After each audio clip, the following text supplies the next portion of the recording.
오늘 말씀의 제목은 죄에서 구원할 자라는 제목으로 함께 말씀을 나누고자 합니다.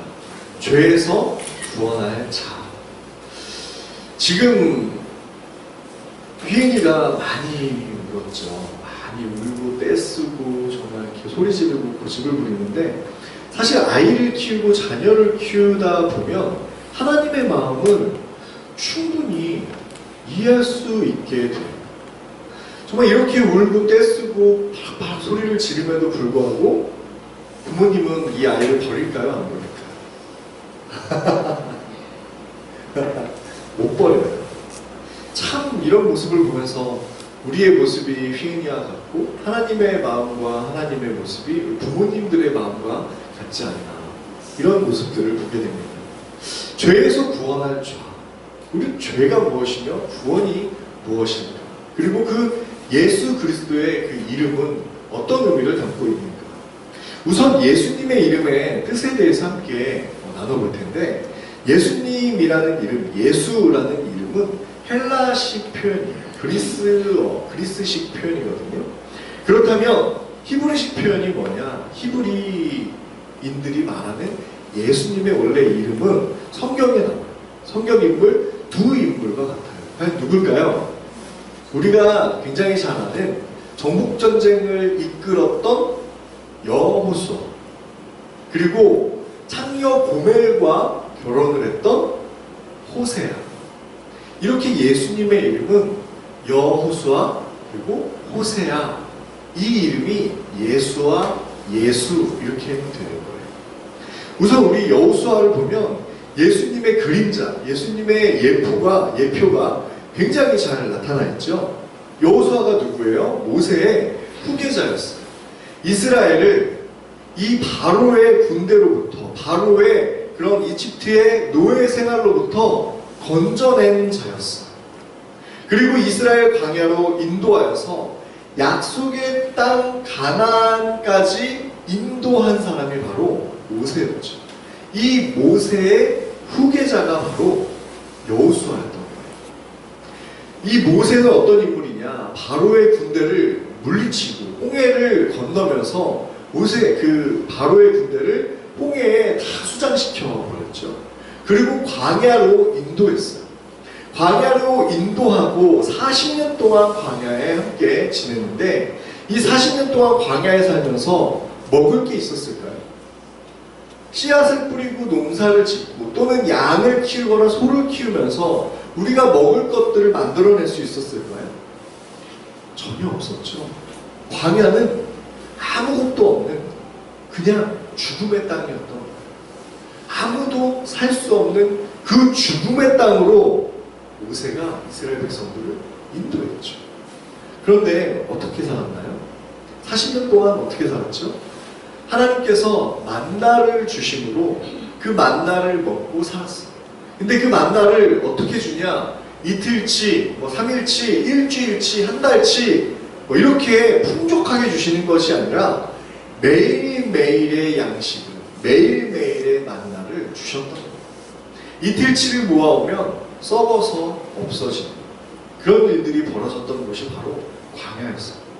그럼 광야에서 어떤 삶을 살았을까요? 누구만 의지했을까요? 하나님 말고는 의지할 사람이 없게 광야로 인도했습니다.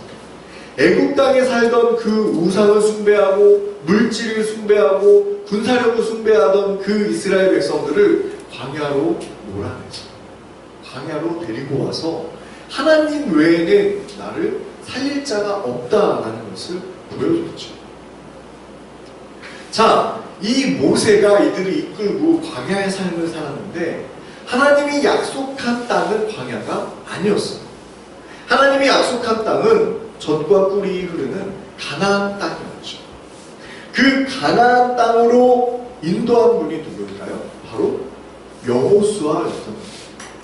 모세가 아니라 여호수아였죠.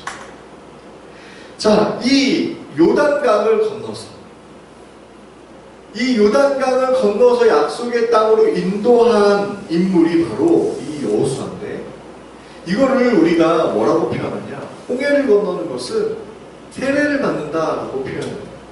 그리고 광야의 삶을 하나님을 믿는 믿음 안에 사는 성화의 삶이라고 얘기를 해요. 그럼 요단강을 건너는 건 뭐라고 얘기할까요? 보통 장례 예배를 드리다 보면 그 찬송가의 가사 중에 우리가 요단강을 건넌다라고 표현해요.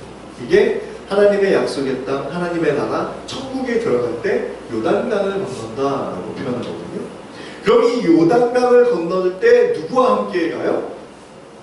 누구와 함께 갔어요? 여호수아와 함께 간 거죠. 예수님 외에는 요단강을 건널 수 없다라는 예표를 보여주는 거예요. 여호수아, 여호와는 구원이시다. 여호와는 구원이시다. 약속의 땅 가나안으로 들어갈 때 여호수아는 이스라엘 백성들을 이끌고 갔죠. 가나안 땅에 들어가서 하나님이 약속한 땅이기 때문에 그냥 줬을까요? 너네 들어왔어? 자, 이제 이 가나안 땅 가져! 라고 주셨을까요? 아니에요.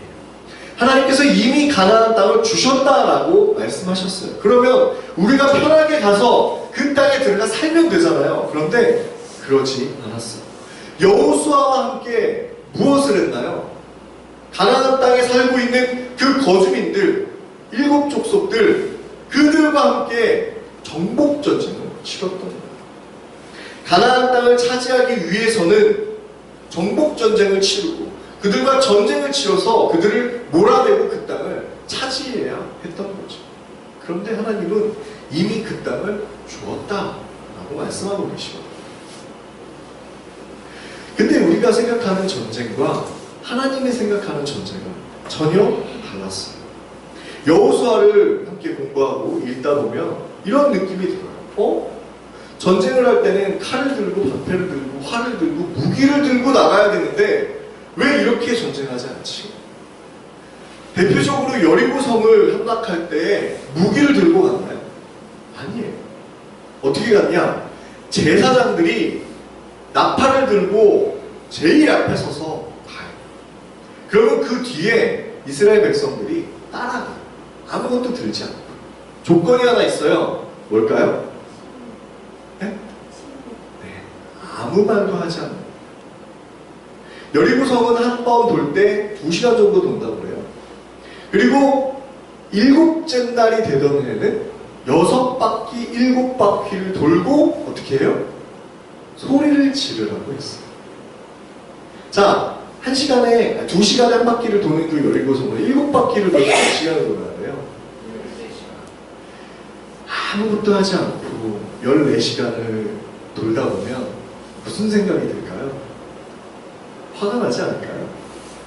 그럼 그러지 않을까요? 제사장 앞에 서니까 제사장들에게 아니 도대체 왜 우리를 이렇게 데리고 가냐? 왜 이렇게 끌고 가냐? 미친 거 아니냐? 이런다고 해서 여리고성이 넘어지냐? 여리고성을 이런다고 해가지고 우리가 함락할 수 있을 거 아니야? 여기는 크고 견고한 성이고 거기에 군대들이 얼마나 많으며 거기에 살고 있는 거민들이 얼마나 등치도 좋고 힘이 센데 우리가 지금 이런 뻘짓을 해야 되냐? 라고 하지 않겠어요? 그런데 하나님이 요구하시는 것은 딱 하나였어요. 뭐예요? 순종, 도랑, 그리고 입담으로 아무 불평 불만도 하지 마. 지금 입으로 얘기를 했는데 이거를 4글자로 저는 표현했어요. 아닥 순종. 어떤 의미인지 알죠? 네.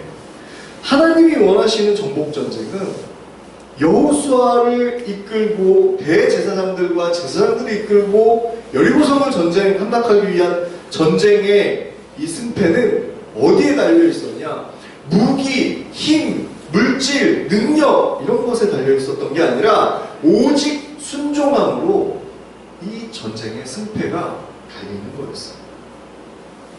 마태복음 11장 12절로 17절에는 이렇게 쓰여 있어요. 세례 요한의 때부터 지금까지 천국은 침노를 당하나니 침노하는 자는 빼앗느니라.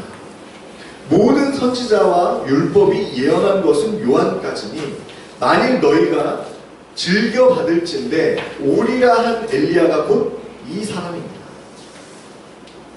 귀 있는 자는 들을지어다. 이 세대를 무엇으로 비유할까? 비유하건대 아이들이 장터에 앉아 제 동물을 불러 이르되 우리가 너희를 향하여 피리를 불어도 너희가 춤추지 않고 우리가 슬피 울어도 너희가 가슴을 치지 아니하였다 함과 같도다. 천국은 침노하는 자의 것이다. 예수 그리스도와 함께 이 세상과 맞서 싸우는 전쟁 가운데 있는데 이 전쟁의 승패의 요인이 뭐라고요? 순종이에요. 순종인데 이렇게 쓰여 있는 거예요. 이 세대가 도대체 어떤 세대인지 내가 비유해서 얘기를 해줄게. 아이들이 장터에 앉아서 친구들을 불러가지고 막 이제 놀려고 불렀는데 너희를 향하여 피리를 불어 신나게 피리를 불어도 니네가 춤추지 않아. 우리가 슬피 울어도 너희가 울지도 않아. 이런 느낌을 받아요. 오늘 찬양해요. 그죠? 앞에 찬양 인도자가 찬양을 하면 뒤에 회중들은 어때야 될까요? 함께 그 찬양을 해야 되는데 어때요? 그냥 뭔 상관. 머릿속에 무슨 생각을 하고 있는지 모르겠지만 예배 가운데 찬양 가운데 다른 생각들이 나를 막 지배하고 있는 거죠. 사탄이 내 머릿속을 막 헤집어도 그냥 내버려둬요. 지금 이 모습과 너무 똑같지 않나요? 너희가 피리를 불어도 그냥 가만히 앉아 춤추지 않고 우리가 슬피 울어도 가슴 치며 함께 슬피 울지 않는다. 우리가 정말 회개할 것들이 있다면 함께 회개하고 눈물을 흘려야 되는데 쟤 왜 울어? 쟤 뭐 하는 거죠? 이상한 거 아니야? 아무런 감정에 아무런 공감이 되지 않는 그런 시대가 되어버리고 있어요. 예수님은 천국잔치에 우리를 불러도 그 잔치 가운데 그 잔치를 잔치라고 생각하지 않는 거죠. 왜요? 마치 광야에 끌려 나온 이스라엘 백성들처럼 딱 두 부류로 나뉘는 거예요. 불평과 불만, 원망하는 사람들.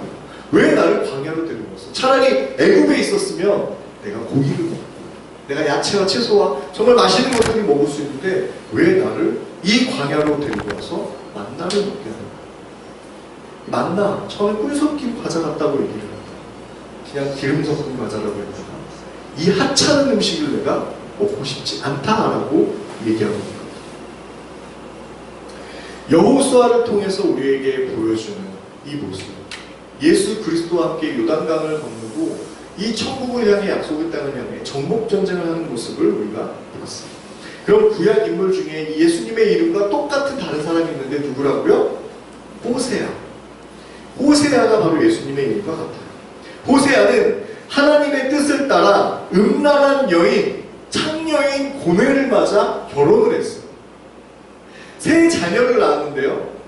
아들, 딸, 아들을 낳았는데 이름을 이렇게 지었어요. 이스르엘, 로루하마, 로암미라고 지었어요. 이 이름을 지어서 이 이름의 뜻대로 하나님의 마음을 드러내셨어요. 뭐라고 드러냈냐? 이스라엘 예후의 집안을 내가 아주 그냥 힘있게 심판할 거다. 이 집안 자체를 내가 없앨 거다. 예후의 집안을 심판하기 위해서. 예후가 누군지 모르죠? 북이스라엘의 왕조에 있어요. 반역을 해서 칼로 이렇게 왕에 등극한 인물이에요. 그 다음 둘째 딸을 낳았는데 루하마. 이 로라는 말이 부정어예요. 부정어. 루하마라는 말에 부정어인데 루하마가 뭐냐? 불쌍히 여김을 받다. 근데 루하마 그럼 뭐예요? 불쌍히 여김을 받지 못한다. 이게 불쌍하게 생각하지 않을 거다. 셋째는 암미, 로암미예요. 암미는 백성, 내 백성이라는 뜻이에요. 로암미 무슨 뜻이에요? 내 백성이 아니다. 어떻게 아이 이름을 이렇게 지었을까? 내가 만약에 호세아라면 정말 이렇게 이름을 짓고 싶을까요? 내 자녀의 이름을 그렇게 짓고 싶을까요? 그리고 창녀를 맞아 아내를 맞이하고 싶을까요? 호세아도 참 기구한 운명을 기구한 하나님의 뜻을 순종해야 하는 참 안타까운 선지자 중에 하나죠. 정말 호세아는 무슨 죄를 지었길래 창녀를 아내로 맞아 그리고 그 아이들의 이름을 그렇게 지어야 했을까요? 그 아이들의 이름을 부를 때마다 얼마나 속이 상하고 안타까웠을까요? 호세아의 아내 고멜은 아주 더 대단합니다. 호세아의 아내가 창녀였잖아요. 과연 그 결혼 생활이 온전했을까요? 온전했을까요? 그러지 않아요. 저도 실제로 제 모교에 저희 선배 누나, 저희 아버지하고 아주 친한 집사님의 딸이 청량리, 보통 588이라고 하는 그곳에 이제 갔어요. 고등학교 때. 그런데 집으로 데리고 들어오면 또 자기 발로 나가서 그 일을 해요. 또 잡아 들어오면 또 나가서 그 일을 해요. 참 안타깝죠? 어떻게 보면은 쉽게 돈 버니까, 그리고 어린 나이에 큰 돈을 만져서 자기가 하고 싶은 것들을 하니까 자기 발로 그곳에 가서 일을 하곤 했습니다. 고멜도 그랬던 거죠. 가출을 하면 다시 데리고 와서 집에 감금도 해보고, 정말 이 집에 있는 재산들을 다 가지고 가서 배신 때리고 도망가면, 그리고 그 재산을 우상에게 바치면 그가 갖고 있는 소유를 다시 뺏어보기도 하고, 정말 별짓을 다 하고 어떻게 해서라도 그 고멜이 정말 온전해지기 위해 정말 노력을 했지만 고멜은 호세아에게 돌아오지 않았어요. 정말 안타깝죠? 그런데 그럼에도 불구하고 하나님께서는 이 이스라엘을 향해 베푸시는 그 은혜를 말로 표현할 수 없는 거예요. 정말 끝없이 음행을 따라 정말 끝없는 죄를 짓고 있는 고멜의 모습이 이스라엘을 대변했고, 지금 오늘날 나의 모습을, 우리의 모습을 대변하고 있는 거예요.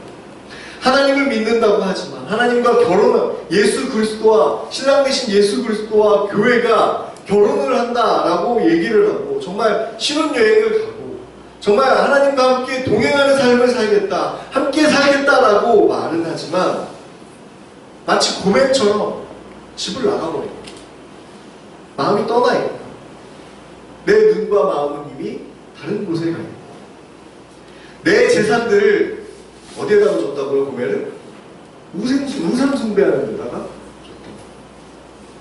내 모든 삶과 내 모든 물질과 내 모든 정성을 마치 고멜처럼 다른 곳을 향해 주기도 하고, 그리고 내가 필요한 것을 얻기 위해서 세상을 바라보고 세상에 나가 회개한다고 하지만 정작 돌아오지 않는 모습이 고멜, 그 고멜의 모습이었던 거예요. 찬양도 있지요. 여호와께 돌아가자. 호세아를 읽다 보면 호세아에 있는 가사말이거든요. 호세아의 말씀을 보면 찬양은 마치 여호와께 돌아가자, 우리가 정말 힘써 여호와께 돌아가자, 막 너무 은혜로운 것 같아요. 그런데 그 구절 후반부에 보면은 너희가 돌아온다고는 했지만 정작 돌아오지 않았다. 그 말이 거짓된 가식적인 말이었다라는 것을 말하고 있는 거예요. 그런데 정말 우리에게 은혜인 것은 이런 고멜의 모습, 그런 우리의 모습을 알고 계심에도 불구하고, 그럼에도 하나님께서는 끝까지 인애와 자비를 베푸시고 노하기를 더디하시며 끝까지 인내하시는 모습을 볼 수 있어요. 호세아서를 읽다 보면 정말 비참한 우리의 모습을 보는데 하나님은 그러지 않는, 하나님은 그럼에도 불구하고 우리에게 소망을 주고 끝까지 참고 인내하며 그들에게 심판이 아닌 그들에게 하나님의 구원이 무엇인지를 보여주고 제시하고 있다는 거예요. 이런 고멜과 같은 죄인을 구원하시는 분이 누구예요? 예수님이라고 합니다. 호세아의 그 모습을 통해서 정말 음란하고 음행을 저지르고 임삼고 그리고 우상에게 제물을 갖다 바치는 그 고멜을 끝까지 붙잡고 끝까지 놓지 않았던 것처럼 예수님도 우리를 그렇게 붙잡고 계신다. 그런 죄인을 구원하신다. 그게 바로 예수님인 거죠. 예수님께서는 우리의 죄 때문에 십자가에 죽으시고 우리를 죽음으로부터, 영원한 형벌로부터 구원하셨습니다. 사탄의 지옥의 권세로부터 우리를 건져주신 거죠. 만약 사탄의 지옥이 막 불구덩이에 정말 막 우리가 힘들어하는 거라면 우리는 거기에 안 가려고 노력하겠죠. 그런데 만약 이 사탄이 누리는 게, 사탄의 지옥이 소돔과 고모라와 같이 휘황찬란하고 문명이 발달되어 있고 물질이 넘쳐나고 내가 정말 은혜 혹할 정도로 여기 너무 좋다. 소돔과 고모라와 같은 곳이라면 저와 여러분이 그 유혹을 이길 수 있을까요? 쉽지 않겠죠. 죄에서 우리를 구원해 주신다라고 말씀하셨다면 그럼 과연 죄가 무엇일까요? 우선 우리는 창세기에 나오는 아담의 죄를 생각하겠죠. 아담이 지은 죄가 뭘까? 하나님께서는 동산 중앙에 생명나무와 선악을 알게 하는 나무를 두셨어요. 이 생명나무를 먹으면 죽지 않아요. 영원히 살 수 있는 우리에게 생명을 주는 나무를 주셨어요. 그리고 하나님은 아담에게 이렇게 말씀하셨죠. 절대로 선악을 알게 하는 나무의 열매를 먹지 말라. 그런데 이 아담은 하와에게 제대로 알리지 않았어요. 아담 혼자 있을 때 그 얘기를 듣고 하나님이 그 이후에 하와를 만드셨어요. 그럼 아담은 하와에게 그 얘기를 해줬어야 돼요. 근데 하와는 제대로 교육받지 못하고 제대로 듣지 못했어요. 뱀은 이 연약한 하와에게 가서 이렇게 꼬셔요. 야, 동산에 있는 모든 나무의 열매를 먹지 말래? 하나님이 모든 열매 먹지 말라고 했어요? 아니. 이런 식으로 하와와 사탄이 대화를 하기 시작해요. 결국에는 아담이 뱀의 꼬임에 넘어가고 하와가 아담에게 선악을 알게 하는 나무의 열매를 줘서 결국 아담도 그 열매를 먹어요. 생명나무는 분명 있었는데 왜 하필 생명나무는 먹지 않았을까? 너무 궁금하지 않아요? 좋은 것과 나쁜 것이 있다면 여러분들 무엇을 먼저 취하겠어요? 당연하죠. 당연한데 하와와 아담은 선악을 알게 하는 열매를 먹었다. 그들이 볼 때는 이게 생명보다 더 좋았다는 거예요. 저도 그럴 수 있을 것 같아요. 생명보다 지금 나에게 필요한 게 뭘까? 내가 이게 없으면 정말 내 생명이 유지되기 힘들 것 같다 라는 게 있을 것 같아요. 저와 여러분이 예수님이 아닌 다른 것에 생명을 걸고 있는 게 분명히 있어요. 그게 바로 오늘날의 선악과겠죠. 아담은 하나님과의 언약을 깨고 불순종함으로 선악을 알게 하는 나무의 열매를 먹었어. 하나님께서 이렇게 묻죠. 내가 어디 있느냐? 찾아요. 하나님이 진짜 우리가 어디 있는지 몰라서, 아담이 어디 있는지 몰라서 찾으셨을까요? 아담아 너 어디 있냐? 몰라서 찾았을까요? 얘 진짜 어디 있지? 막 숨바꼭질하듯이 하나님을 그렇게 찾으신 걸까요? 하나님의 부르심에, 하나님의 그 찾으심에 아담이 대답을 하죠. 저는 이 대목에서 참 많은 것을 묵상하게 해요. 나는 어디 있는가? 제어봐, 너 어디 있니? 제어봐, 너 뭐하니? 너 어디 있는 거니? 하나님께서 인도하시는 길을 떠나 방황하고 유리하는 자처럼 과연 나는 어디에 있는가? 야, 저 여기 이렇게 나랑 같이 가는 줄 알았는데 저 여기 어디 갔어? 저는 어디 갔니? 하나님이 만약 그렇게 부르신다면 저는 하나님의 길이 아닌 다른 길로 가고 있다는 거죠. 욥기나 베드로전서, 우리 베드로전서 배우신 분들 있죠? 베드로전서를 보면 사탄이 어떻게 다닌다고 해요? 사탄이 어떻게 다녀요? 배웠죠? 가르쳐 주셨죠? 네. 우는 사자와 같이 두루 다닌다. 먹을 거리들을 찾아서 두루 다닌다. 욥기에도 사탄이 어떻게 다닌다고요? 두루 다닌다.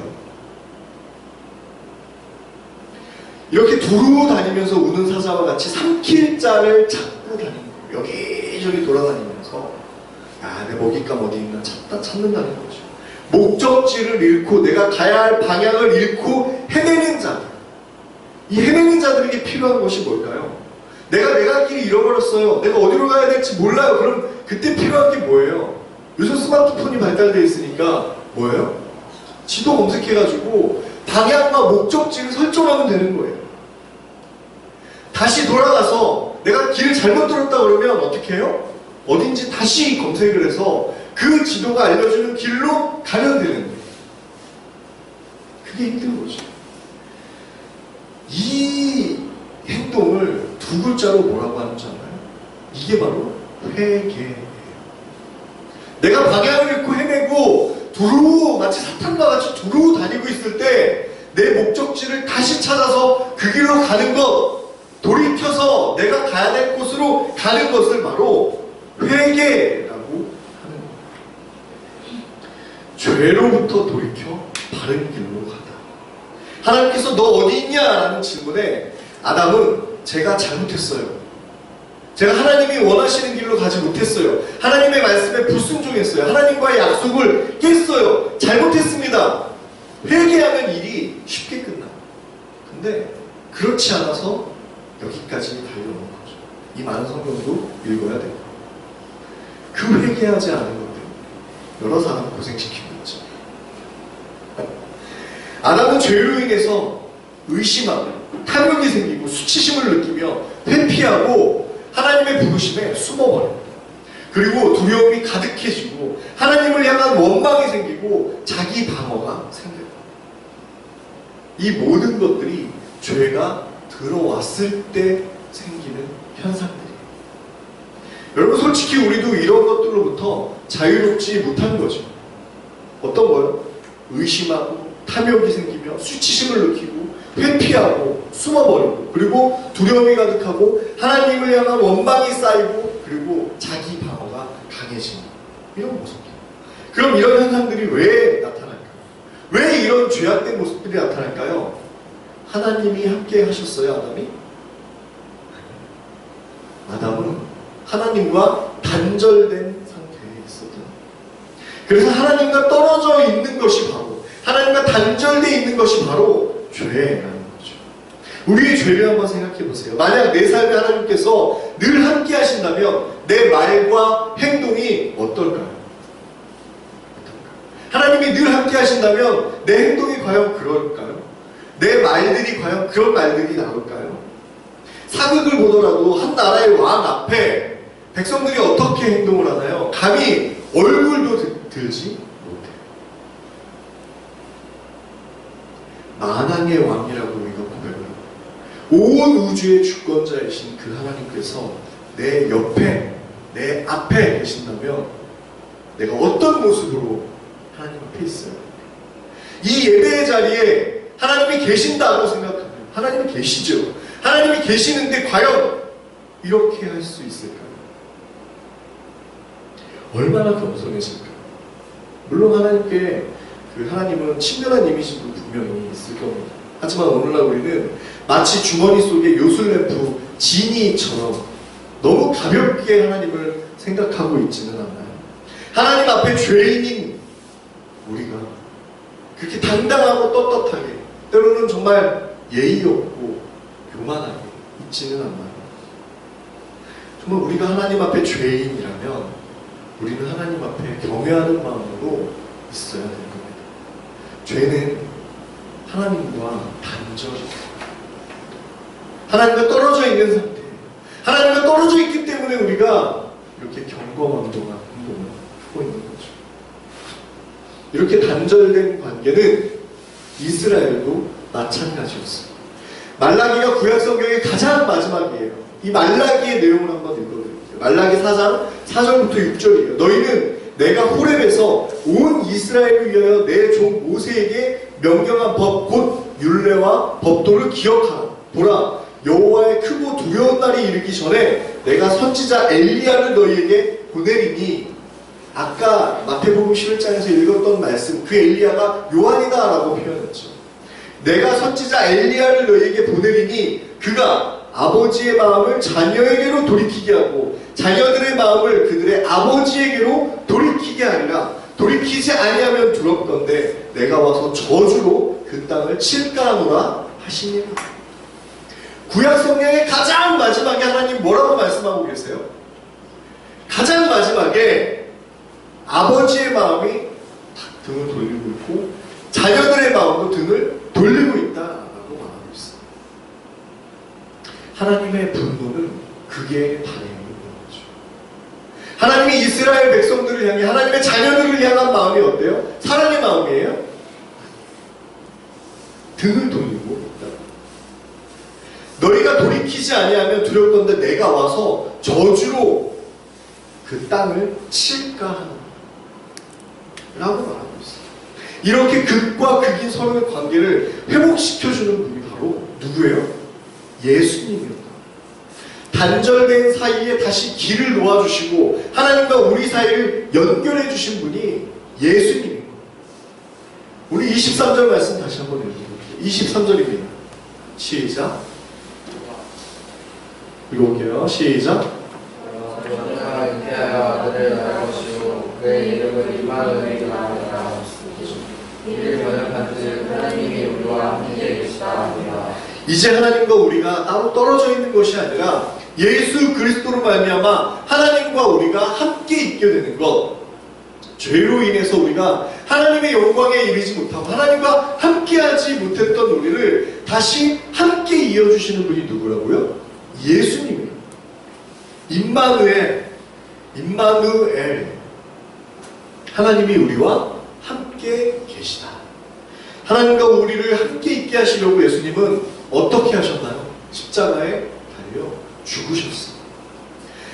예수님이 십자가에 죽으심으로 하나님이 우리에 대한 사랑을 확실하게 증명을 해주셨죠. 예수님. 죄에서 구원할 자. 단순히 잘못을 용서하는 차원을 넘어서서 죽음의 죄를, 우리가 죽을 수밖에 없는 그 죄를 대신 짊어지시고 기꺼이 희생하신 분이 바로 예수님입니다. 사랑하는 그루터기 공동체 여러분, 예수님과 함께 하십니까? 여러분은 하나님과 함께 하십니까? 예수님처럼 살고 계십니까? 예수님처럼 남을 위해 희생할 수 있습니까? 내가 예수님이라면 어떻게 했을까 정말 많은 생각을 합니다. 예수님은 나를 위해 죽으셨어요.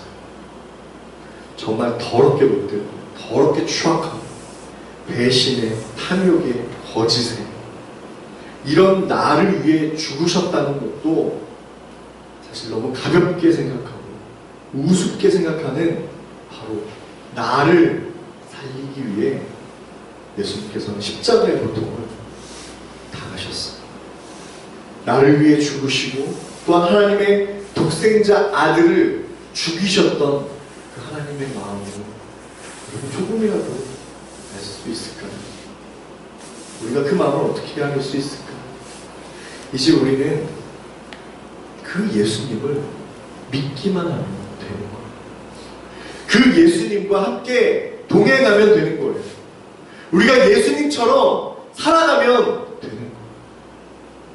도저히 용서할 수 없고 도저히 이해할 수 없고 아무리 계산기 두들겨도 나에게 이익이 나오지 않는 그런 나를 구원하신 거죠. 이러한 사랑은 많은 이들에게 전하며 사는 거예요. 죄에서 구원할 자 예수님. 저와 여러분에게는 다른 거 다 필요 없어요. 돈도 필요 없고요. 건강도 필요 없고요. 다 필요 없어요. 오직 하나만 있으면 돼요. 뭘까요? 예수님 한 분이면 돼요. 그렇게 고백하시나요?